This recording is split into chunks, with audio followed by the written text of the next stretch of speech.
بسم اللہ الرحمن الرحیم۔ السلام علیکم ورحمۃ اللہ وبرکاتہ۔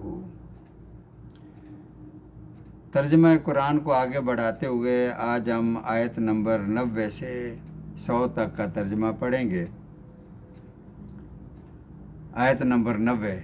بہت ہی بری ہے وہ چیز جس کے بدلے میں انہوں نے اپنے آپ کو بیچ ڈالا۔ وہ ان کا کفر کرنا اللہ تعالیٰ کی نازل شدہ چیز کے ساتھ محض اس وجہ سے جل کر کہ اللہ تعالیٰ نے اپنا فضل اپنے جس بندے پر چاہا نازل فرمایا، اس کی وجہ سے یہ لوگ غضب پر غضب کے مستحق ہو گئے اور ان کافروں کے لیے رسوا کرنے والا عذاب ہے۔ یہاں ایک بات سمجھنے والی ہے کہ یہودی کون تھے؟ یہ بنی اسرائیل تھے، جو اللہ تعالیٰ کی بڑی لاڈلی قوم تھی، جسے اللہ تعالیٰ نے تمام جہان والوں پر فضیلت دے رکھی تھی۔ ان کی کتابوں میں جو نبی آخر الزمان کی پیشن گوئیاں تھیں، یہ اس گمان میں تھے کہ وہ آخری نبی بنی اسرائیل میں سے ہوں گے، لیکن معاملہ اس کے برعکس ہوا۔ حضور صلی اللہ علیہ وآلہ وسلم بنی اسماعیل میں سے تھے۔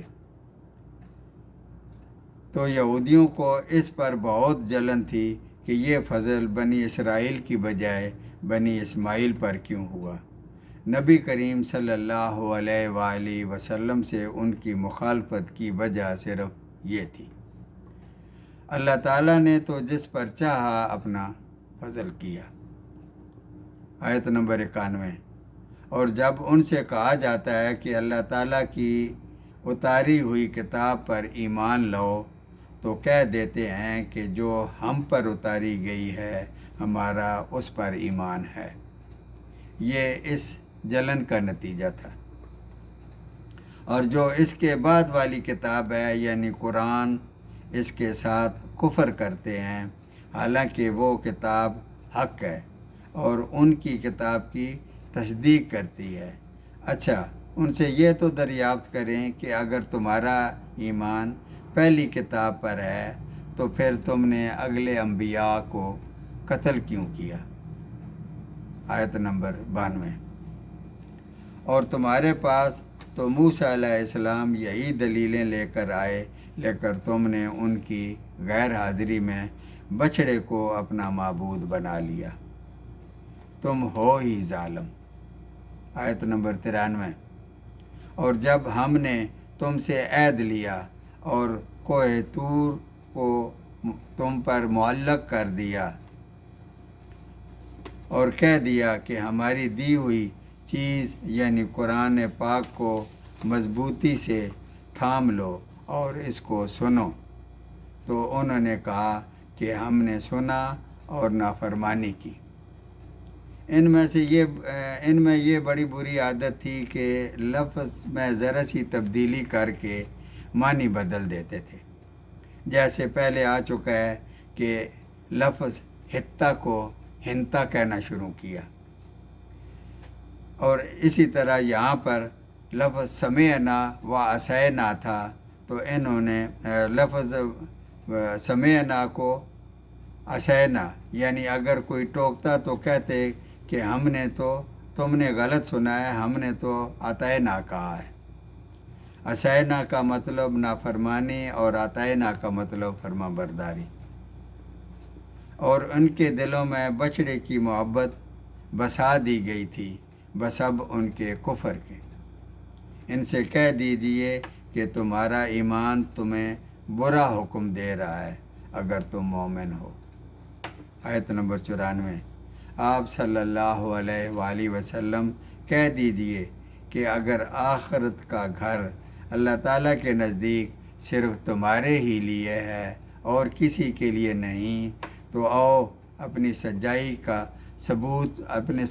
کے ثبوت میں موت کی طلب کرو، یعنی وہی خوش فہمی کہ ہم تو اللہ تعالیٰ کی لاڈلی قوم ہیں، آخرت کا گھر تو صرف ہمارے لیے ہی ہے اور کسی کے لیے نہیں، ہم اگر جہنم میں جائیں گے بھی تو تھوڑے دنوں کے لیے جائیں گے، وغیرہ وغیرہ۔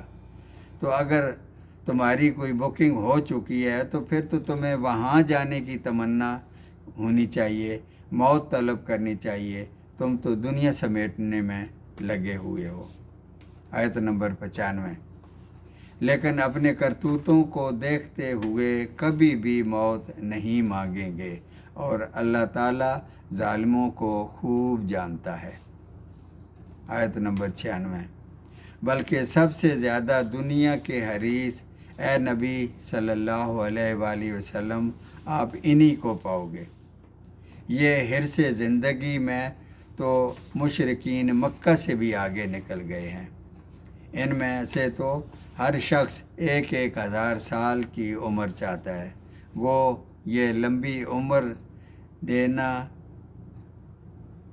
لمبی عمر دیا جانا بھی ان کو عذاب سے نہیں چھڑا سکے تھا، اور اللہ تعالیٰ ان کے کاموں کو بخوبی دیکھ رہا ہے۔